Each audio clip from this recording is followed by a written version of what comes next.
সকালে চা রুটি বানিয়ে টেবিলে দিলাম। ছেলে ফোন নিয়ে বসে আছে। হঠাৎ সে বলল, মা, একটা কাজ করেছি। কি কাজ? আমি চায়ে চিনি দিতে দিতে বললাম। আমার ফেসবুক প্রোফাইলে relationship status in a relationship with লিখে তোমার নাম দিয়েছি। আমার হাত থেকে চিনির বোয়াল পড়ে গেল। কি? দেখো। সে ফোনটা আমার দিকে এগিয়ে দিল। সত্যিই দেখি সেখানে লেখা আছে। ইতিমধ্যে 15টা লাইক পড়েছে। কয়েকটা কমেন্টও এসেছে। কংগ্র্যাচুলেশনস ভাই, কবে বিয়ে? পাগল হয়েছিস? এখনই ডিলিট করো। আমি রেগে গেলাম। কেন? আমি তো মিথ্যা কিছু লিখিনি। সে শান্তভাবে চা চুমুক দিল। মা, আমি তোমার সাথেই তো আছি রিলেশনশিপে। তুমিই আমার জীবনের একমাত্র নারী। ছেলেমায়ের রিলেশনশিপ আর বিয়ের রিলেশনশিপ এক নয়। আমার কাছে একই। সে আমার হাত ধরল। মা, আমি তোমাকে গার্লফ্রেন্ড মনে করি। তুমি আমার সব কিছু।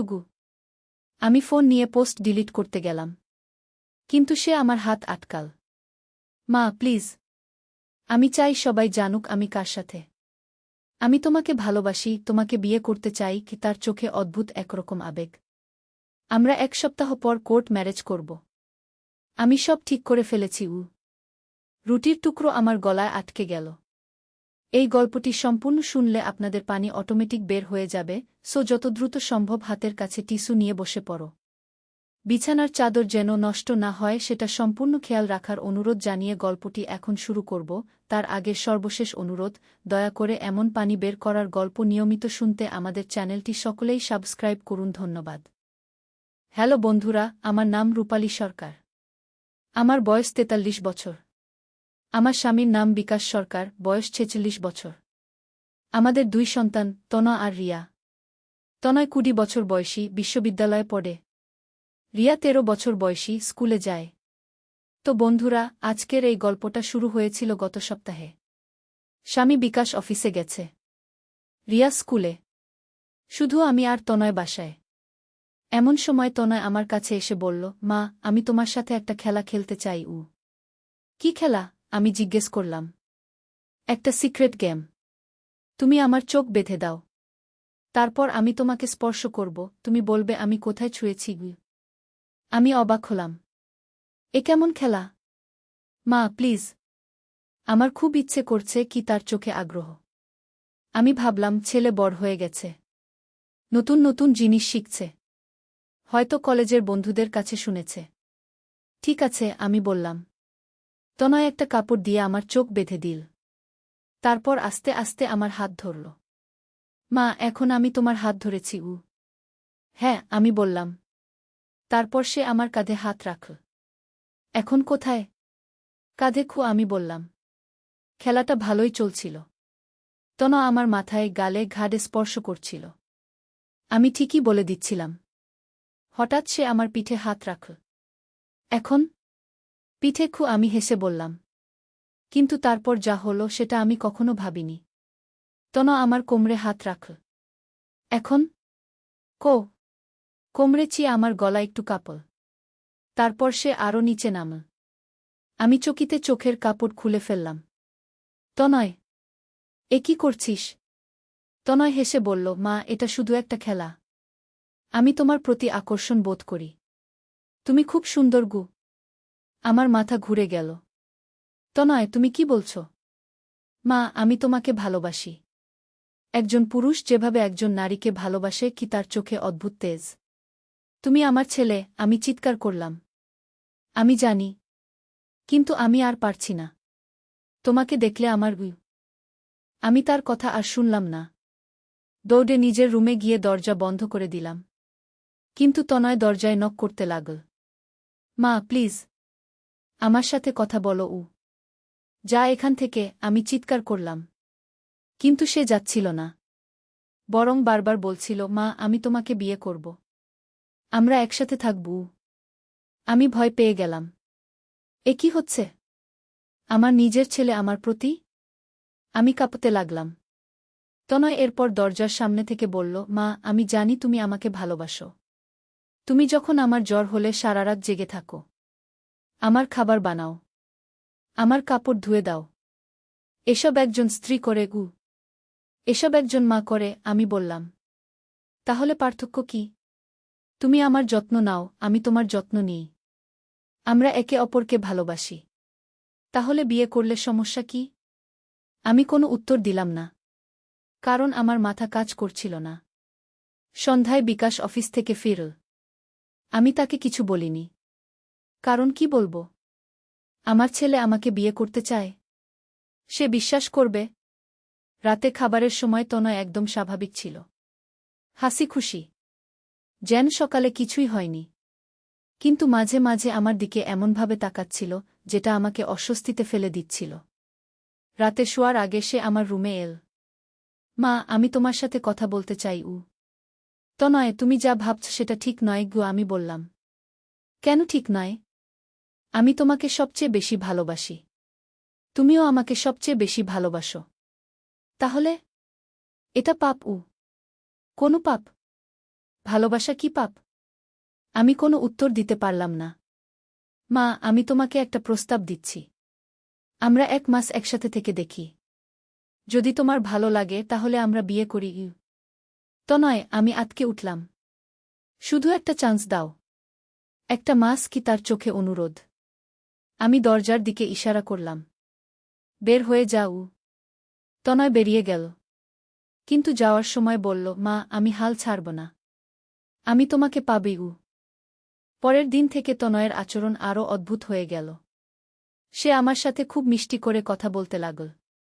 আমার জন্য ফুল কিনে আনতে লাগল। আমার পছন্দের খাবার বানিয়ে দিতে লাগল। মা, তোমার জন্য চকলেট এনেছি, সে বলল। আমি চকলেট খাই না ঘি, আমি বললাম। আজ থেকে খাবে। কারণ আমি দিয়েছি। তার কণ্ঠে আদেশের সুর। আমি অবাক হলাম। এ কি হচ্ছে? আমার মিষ্টি ছেলে এমন হল কিভাবে? একদিন বিকেলে তনয় বলল, মা, আমরা বাইরে খেতে যাব। কেন? আমাদের প্রথম ডেট। সে হেসে বলল। তনয়, এসব বাজে কথা বন্ধ করো। মা, তুমি না গেলে আমি অনশন করব। তার চোখে জেদ। আমি ভাবলাম হয়তো বাইরে গেলে তার মাথা ঠান্ডা হবে। রেস্টুরেন্টে গেলাম। তনয় আমার জন্য চেয়ার টানল। খাবার অর্ডার করল। একদম প্রেমিকের মতো আচরণ করতে লাগল। মা, তুমি আজ অনেক সুন্দর লাগছ। সে বলল। তনয়, মানুষ কি ভাবছে? কি ভাবার? একজন ছেলে তার মাকে নিয়ে খেতে এসেছে। এতে দোষ কি? কিন্তু তার চোখের দৃষ্টি ছিল অন্যরকম। মানুষ আসলেই আমাদের দেখছিল। খাবার পর বাসায় ফিরে তনয় বলল, মা, আজকে আমাদের ডেট খুব ভালো হয়েছে। এটা কোনো ডেট ছিল না। আমার কাছে ছিল। সে আমার হাত ধরল। মা, আমি তোমাকে চুমু খেতে চাই। আমি হাত ছাড়িয়ে নিলাম। তনয়, তোমার মাথা খারাপ হয়েছে। হয়তো। কিন্তু এই খারাপ মাথা নিয়েই আমি তোমাকে ভালোবাসি।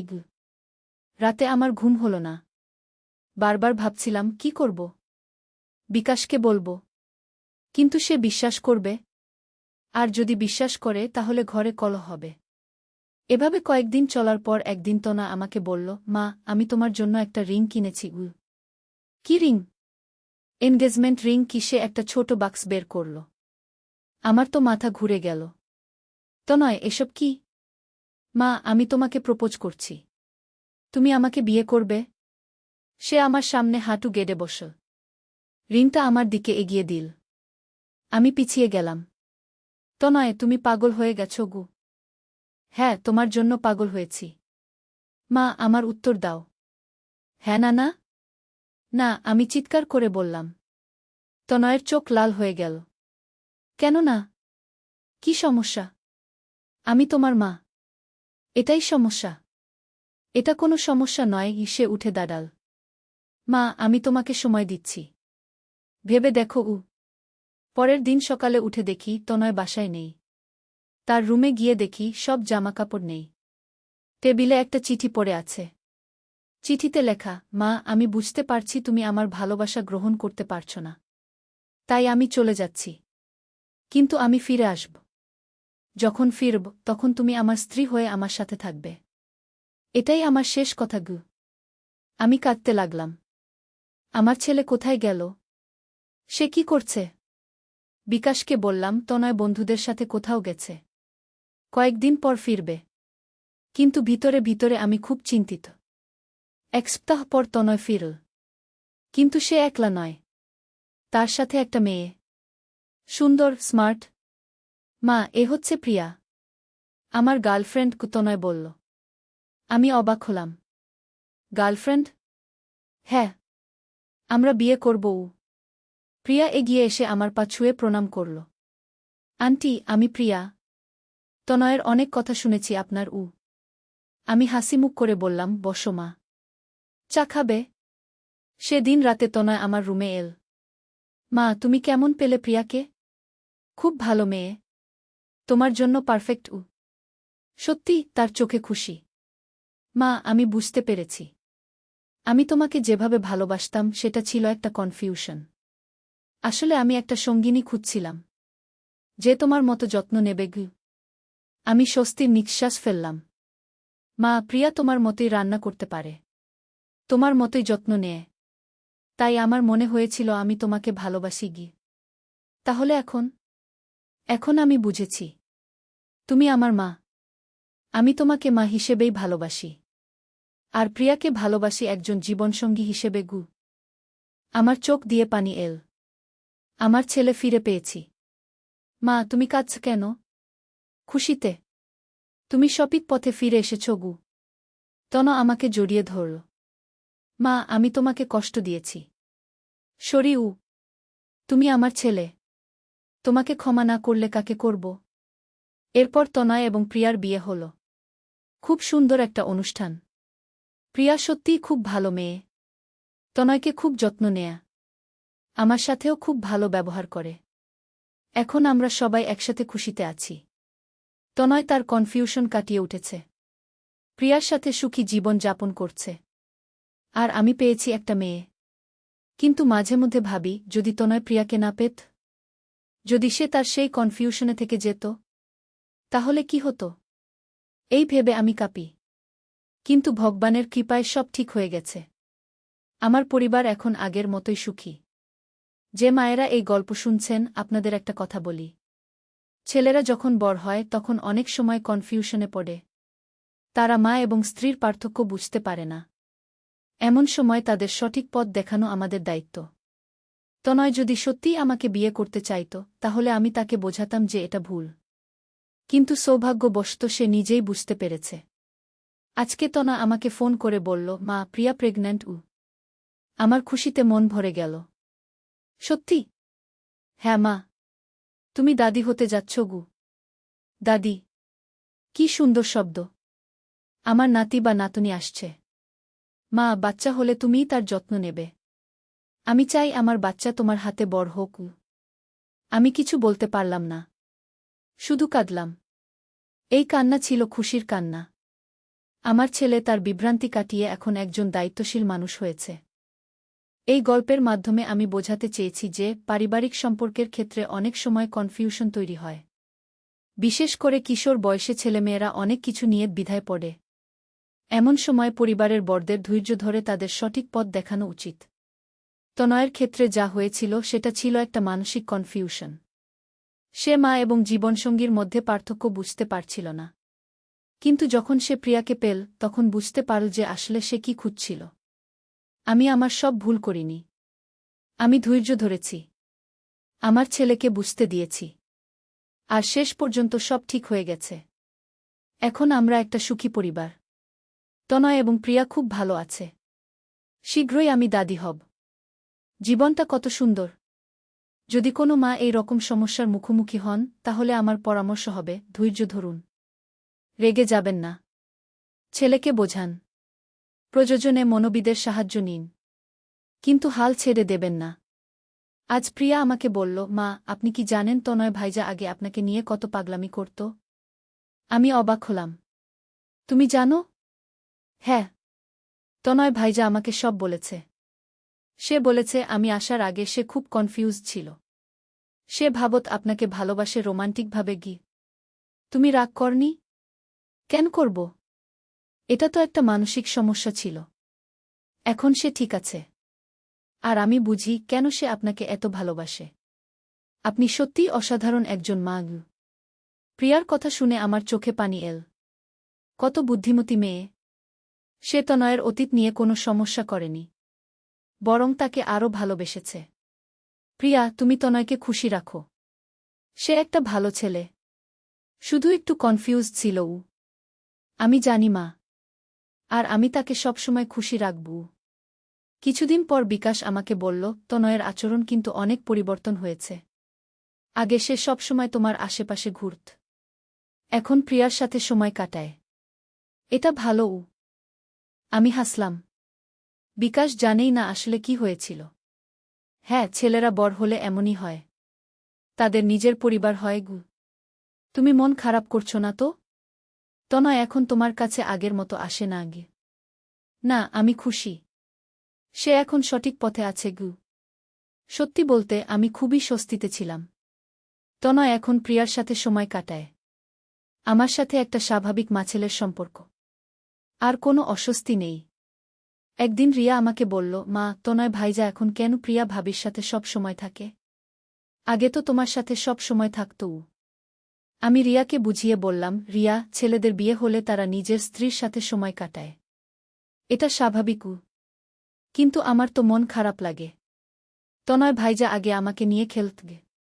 এখনও খেলে। কিন্তু আগের চেয়ে কম। কারণ তার এখন অন্য দায়িত্ব ও। রিয়া একটু দুঃখী মুখ করল। তারপর বলল, ঠিক আছে। কিন্তু আমি চাই তনয় ভাইজা সুখী থাকুক। আমার রিয়াও কত বুদ্ধিমতী। সে বুঝে গেছে যে তার ভাইজের এখন নতুন জীবন। মাস 3 পর প্রিয়ার পেট একটু বড় হয়ে গেল। ডাক্তার বলেছে বাচ্চা সুস্থ আছে। আমি খুবই খুশি। আমার প্রথম নাতি বা নাতনি। তনয় এখন প্রিয়ার খুব যত্ন নেয়া। সকালে তার জন্য চা বানিয়ে দেয়া। অফিস থেকে ফিরে তার জন্য কিছু না কিছু কিনে আনে। রাতে তার পা টিপে দেয়। একদিন আমি তনয়কে বললাম, তুমি প্রিয়ার খুব যত্ন নিচ্ছ গো। মা, প্রিয়া আমাকে সবচেয়ে বেশি ভালোবাসে। তাই আমিও তার যত্ন নিই গো। তুমি এখন বুঝতে পারছ ভালোবাসা কি? তনয় আমার দিকে তাকাল। হ্যাঁ মা। আগে আমি বুঝতাম না। আমি ভাবতাম তুমি যেভাবে আমার যত্ন নাও সেটাই ভালোবাসা। কিন্তু এখন বুঝি মায়ের ভালোবাসা আর স্ত্রীর ভালোবাসা আলাদা গু। কিভাবে আলাদা? মায়ের ভালোবাসা নিঃস্বার্থ। মা কিছু আশা করে না। শুধু সন্তানের ভালো চায়। কিন্তু স্ত্রীর ভালোবাসায় পারস্পরিক সম্মান, বিশ্বাস আর সাহচর্য থাকে গু। আমি মুগ্ধ হলাম তনয়ের কথা শুনে। সে সত্যিই বুঝতে পেরেছে।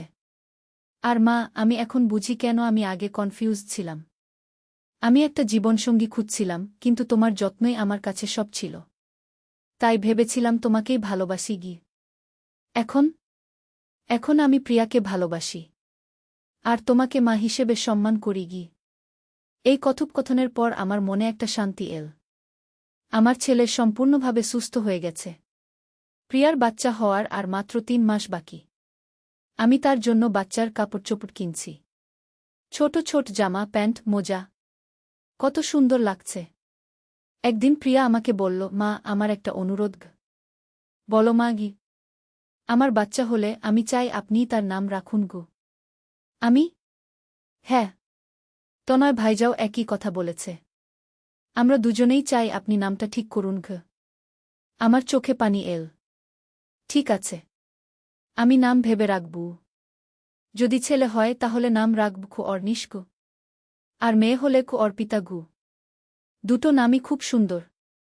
আজ সকালে প্রিয়া আমাকে বলল, মা, আমার পেটে ব্যথা হচ্ছে গিউ। আমি ঘাবড়ে গেলাম। কী রকম ব্যথা? ধরে ধরে আসছে গু। আমি বুঝলাম লেবার পেইন শুরু হয়েছে। তাড়াতাড়ি হাসপাতালে নিয়ে গেলাম। তনয় অফিস থেকে দৌড়ে এল। ডাক্তার বলল, আরও কয়েক ঘন্টা লাগবে গি।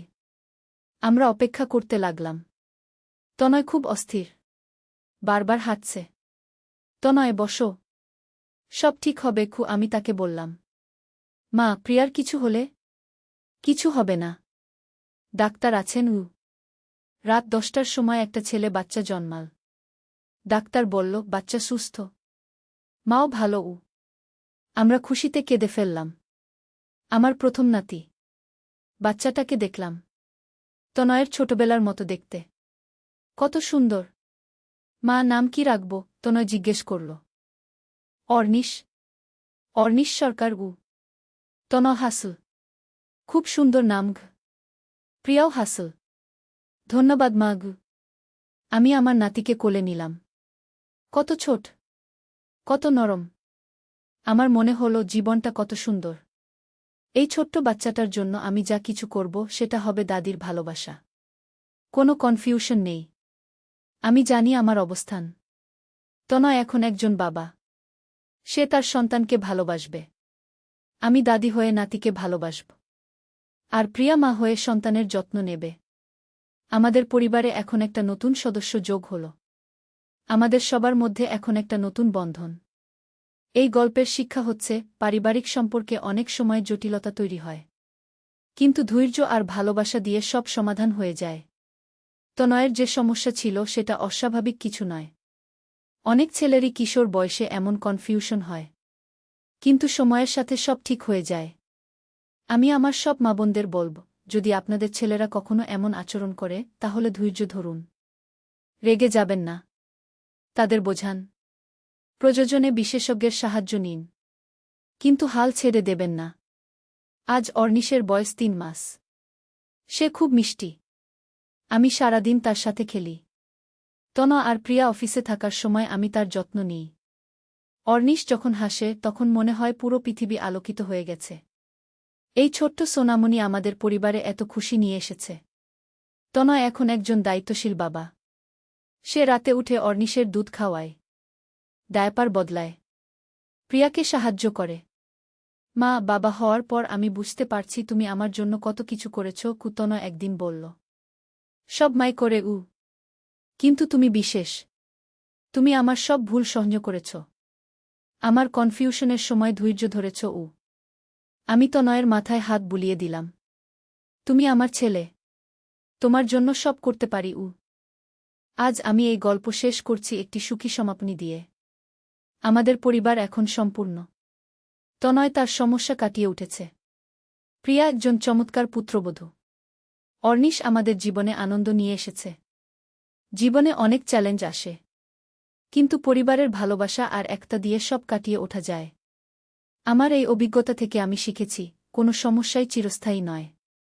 ধৈর্য আর বুদ্ধিমত্তা দিয়ে সব সমাধান করা যায়। এই গল্পটি শুনে যদি কেউ উপকৃত হন তাহলে আমার শ্রম সার্থক। আর যদি কারো পরিবারে এমন কোনো সমস্যা থাকে তাহলে আমার পরামর্শ, হাল ছাড়বেন না। ভালোবাসা আর ধৈর্য দিয়ে সব সমাধান হয়। ধন্যবাদ সবাইকে। আল্লাহ হাফেজ।